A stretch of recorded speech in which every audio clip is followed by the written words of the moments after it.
Hello and welcome to another episode of Reputation Matters, a show about how companies face crisis, deal with them, the learnings that we have from all of them. My guest, as always, Mithu Samarnath, CEO, Eminence Strategy Consulting. Mithu, welcome to the show. Thank you, Anupam. Today we're doing something different. We are going with celebrities. We are going with celebrities and the firms that backed them and what happened to them when the celebrities said something or did something that was scandalous or was perceived in a wrong way in the media. Our two case studies on today's episode, Indian and American Aamir Khan, Snapdeal, and Tiger Woods and Nike. Let's start with Aamir Khan. The year is 2015. It's a year after the elections were over and Aamir Khan made a statement in the press. Let's start from there. How that impacted Snapdeal, for whom I think he was a brand ambassador, or at least one of the bigger celebrities that were backing him. Correct. So it was the brand. He was the brand ambassador of Snapdeal way back in 2015. Aamir Khan. So in one of the events he was speaking, it was a Journalism Excellence Award where he was invited, and he was speaking, and he mentioned that he talked about the growing intolerance in the country and how his wife feels insecure about their child growing up in a country like this. So he made statement to this effect. And that backfired almost immediately. And the brand Snapdeal came under question because A, it was very retail brand, so very high on recall of people, and B, its brand ambassador spoke something negatively. The people immediately picked up this trend and started using a WhatsApp trend also around that, something like app Vapsi kind of trend that started on Twitter and Facebook. Anupam, immediately around 70,000 one-star ratings that were assigned to Snapdeal on Google Play Store. Wow. Of this, within hours of this episode happening and going viral. So, a very possibly not thought through statement, possibly quoted out of context, we don't know, but it really negatively impacted the brand. The interesting part about this is that in the digital age, what happens with these apps, the outrage has a pattern. So once an outrage happens, people first will trend a certain hashtag on social media. It could be Instagram, could be Twitter. Apps are uninstalled, ratings are given which are 1 out of 5. So there is a backlash that goes directly to the company. Yes. Okay, even though the celebrity said whatever he said in an event in his individual capacity. Correct. But the public perceives and links his statement, his personality with the brand.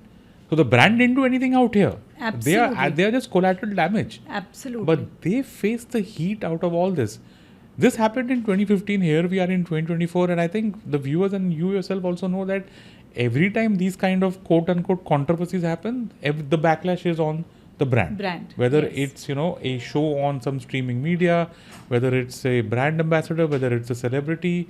So the playbook is now established. Right? Absolutely, it is established. Let's go back to 2015 and let's look at what happened after that. What are the statements? I think Aamir Khan himself said something and Snapdeal also issued a statement. Walk us through that, please. So the usuals happened, as I would say. So Aamir Khan issued a statement saying that I was quoted out of context and so on. Snapdeal came out with a very well thought statement saying, establishing their loyalty to India, talking about how they are supporting small business owners, talking about how they are reaching out to consumers at large in India, all of that. And again, distancing themselves from what Aamir Khan said in his personal capacity. So definitely that had an impact, so much so that the competitor, Mr. Bansal from Flipkart, he issued a statement talking about how this is bizarre on people's part to not support, or rather to pass on judgment on Snapdeal for something that the brand ambassador has done. So that was really heartening to note that the industry also came in support. And like I spoke about App Vapsi hashtag, there was a parallel hashtag that came in, Snapdeal for India or some such hashtag, which started trending. And then two schools of thought again became very active on social media. So all this happened, and one of the big observations now, Anupam, I have is that of armchair activists, as we call them, right? Who would not even change their behavior one bit, but they are the quickest to give an opinion on Always. social media, Yeah, right? And who's going to measure that? Nobody. But opinions and perceptions get formed because of that, and organizations have to be multiple times certain about who are they partnering with, because temporarily the impact is very sharp. You see, in case of Snapdeal also, I mentioned earlier, there were 70,000 one-star rating that the app got on Google Play Store immediately. Now, imagine, while it was a short-term episode, people forgot about it eventually, all that. But imagine now the damage that they have to do from that kind of a star rating, right? Climbing back is not easy. Yeah, people will, every time you're discussing it in your charts also, you will show, oh, this was that episode, right? So, and hence ignore it. But climbing back is not easy. While people may forget quickly, but the damage stays for a longer time. Help me out here. Where is the line? Okay, I am a company. I have paid a celebrity to endorse my brand. I can't control what the celebrity says. Okay, I don't know whether I can sign an agreement with him controlling what he says outside in his personal capacity. I don't think that's even possible. What would be your advice to a brand? Like, how should a brand choose a celebrity to endorse them? Right? Because you can't control what the celebrity does in public media, and you shouldn't also, because that's his personal space. Where is the gray line out here? So the line definitely is blurred. So what should organizations do to protect themselves? Number one, before signing on any celebrity, there should be a good amount of research that must be done on two parameters. Number one, which is what most organizations are currently doing. Number one, suitability of that celebrity for your brand, right? So whether an Aamir Khan is suitable for ABC Bank or not, or again, whether Deepika Padukone is suitable for a particular cola drink or not, or so on. I'm just giving a random example. But first kind of research that happens is the suitability of the celebrity on with respect to the brand's business, their target audience, who are they talking to, all that. But another aspect which most brands are not paying critical attention to is also the risk associated with that celebrity. What can go wrong with him or her?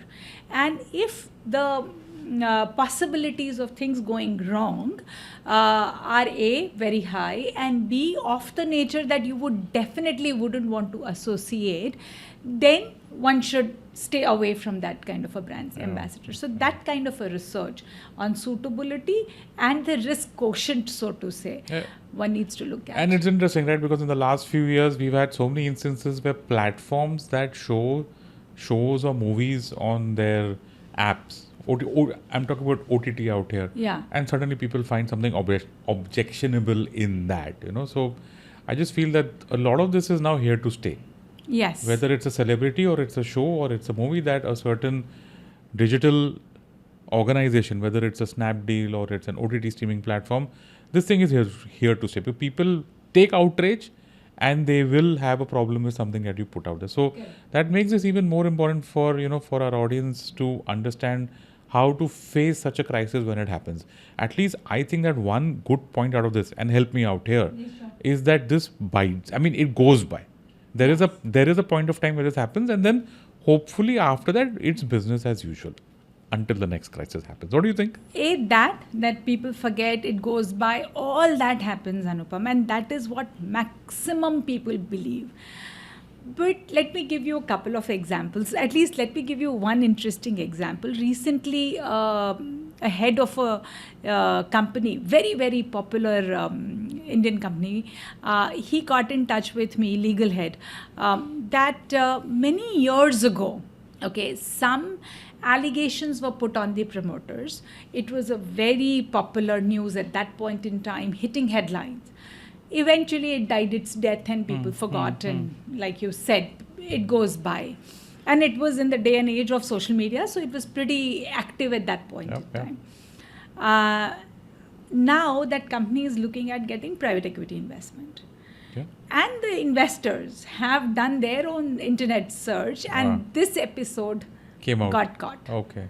So he called us saying that how can we remove this episode from internet, right? So please remember, episodes may go by, but internet or information on internet never dies. Yeah.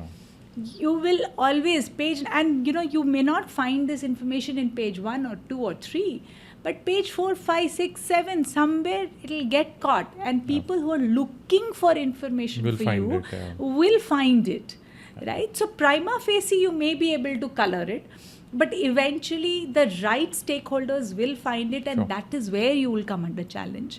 And this brand is a very established brand I'm talking about. So this is one big challenge, Anupam, and we cannot just rest on the fact that memories are short. Yeah.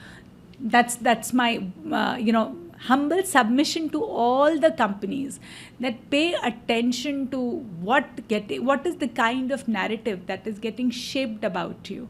Own it. Very critical to do that. Let's go to the second case study on today's episode. Yes. Much bigger star, much bigger company, global. We're talking about Tiger Woods and Nike. We are now in 2008, 2009, I think. Yes. When the entire Tiger Woods, the whole episode happened about him, his infidelity, mistresses, taped phone calls getting leaked to the media. Let's first start with what happened then. And important to note, now this was not a very active social world, Yeah. and B, it was not a tech company. It was a regular shoe company, right? So what happened is Tiger Woods got under this controversy of infidelity. So the pristine image that he carried of a family man, a role model, a star golfer, all that came under question at that point in time, and episodes after episodes kept getting leaked out. That time he used to endorse multiple brands like AT&T, Gatorade, Nike, Accenture, so variety of brands like that. And Anupam, there was a research that I was reading by UC Davis, which brought about the fact that which estimated that around $5 billion to $12 billion market cap impact that these companies faced. Okay. After this episode unfolded. So that was the, kind of impact crisis can have on your brand, and you have to be very careful about it. So immediately, most of the brands broke ties with Tiger Woods, and they closed the contract. Sure. However, Nike chose to continue the contract with Tiger Woods, and which is the differentiator in this particular Very episode. interesting, yeah. Very knowingly that my brand ambassador is in a controversy, and yet I will go ahead with him. So slightly different take than the previous one, where Snapdeal actually broke the contract. I don't know if they discontinued the contract in Feb 16 because it was anyway due for expiry. So they did not renew the contract. Now renewal didn't happen because of the crisis or not, we don't know. Yeah. But it didn't happen. In this case, in the heat of crisis, knowing very well that Tiger Woods is going through something like this, Phil Knight, who is the founder of Nike, looked at it as a blip in his career and chose to stay with Nike, with Tiger Woods as a brand ambassador. And I think what makes Nike very different from other brands is that some of the ad campaigns have been absolutely iconic. Yeah. Starting from the just do it, just 3 words, to everything that they've done. Recently, they did a campaign in the Olympics.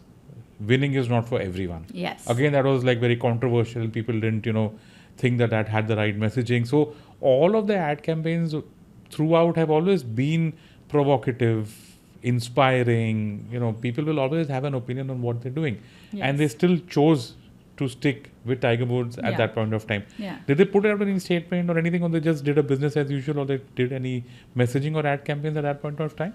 We have to look at it in a slightly different manner in this case, Anupam, because I feel while Phil Knight stood by, or Nike stood by Tiger Woods, and it was really one of the most differentiated approaches that one would take, there was a lot at stake for Nike also.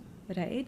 So in 1996, when Tiger Woods, career started becoming, the shiny, bright career that he is enjoying, so that started becoming prominent. That's when they partnered, and the entire range of golf sport products that Nike offers was hinging on this partnership, right? Yeah. So if you break this partnership, there is business repercussion also.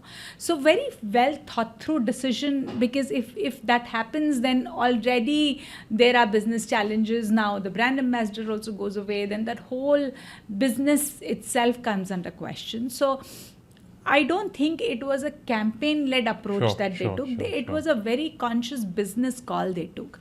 And then eventually Tiger Woods' career also came back to normalcy, right? So 2009, while this episode happened, he was badly criticized, not for the act, of course, that was condemned, but more for insincerity of his apologies.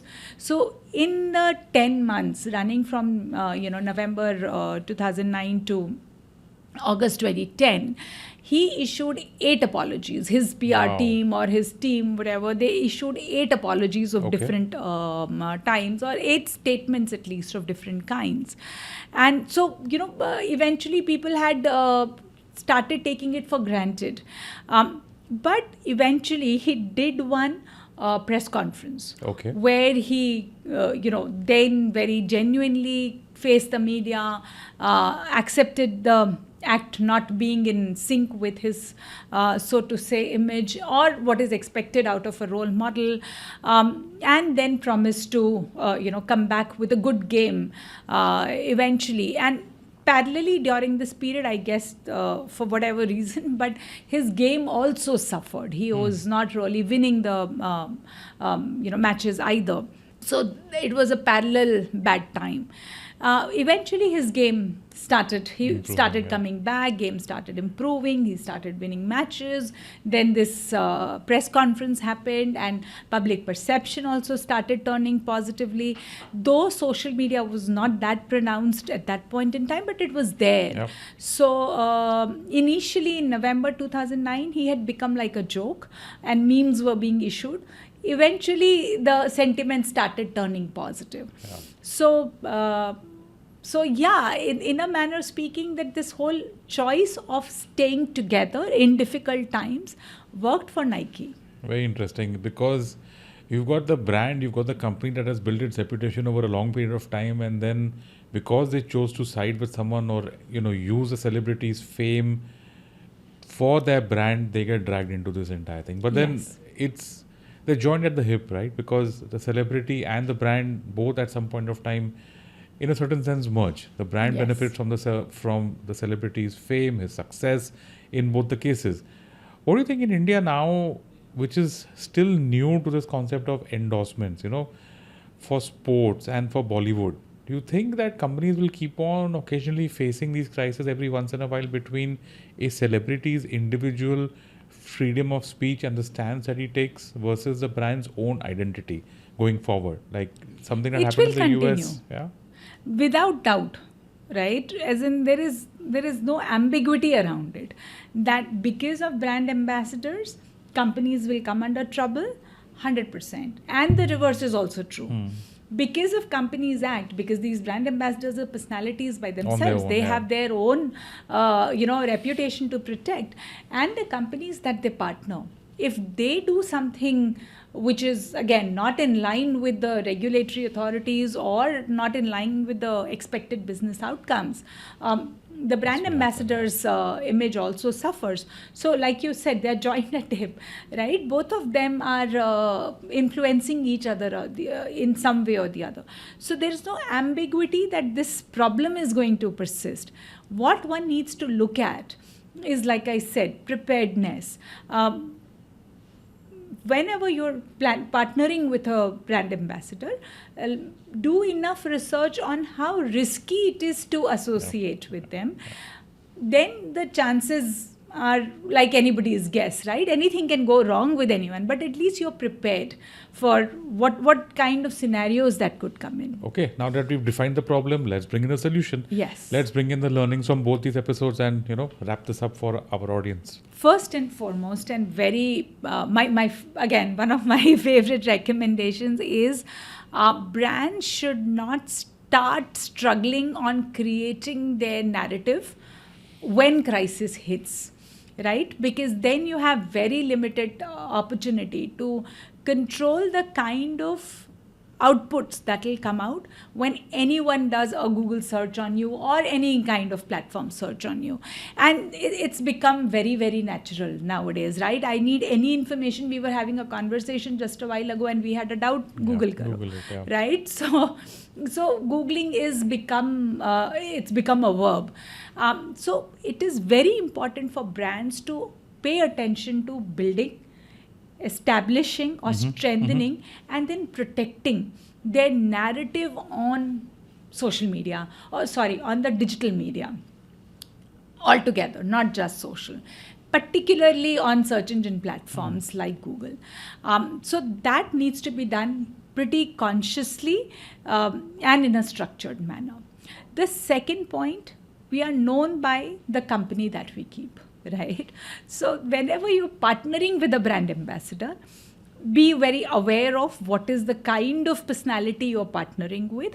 And like I mentioned earlier, reverse is also true. So brand ambassadors, my strong recommendation to them that they should also do their own due diligence before running into partnerships.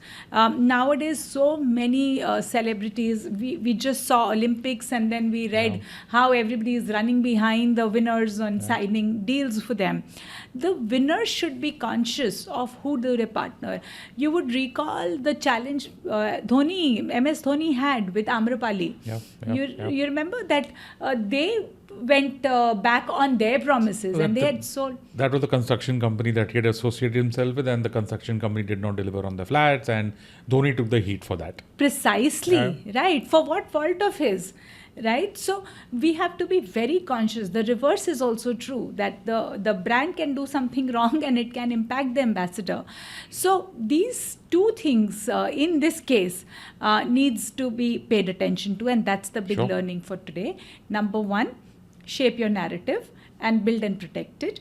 And secondly, be mindful of the company that you get into. Like I always say, whatever matters must get measured and then regularly monitored. If you're paying attention to these 3 M's, you will be sorted for all your crises going forward. And with that short and sharp bite, that is a wrap on today's episode of Reputation Matters. My guest, as always, Mithu Samar, CEO of Eminence Strategy Consulting. Mithu, thank you so much for doing this for our audience. Pleasure.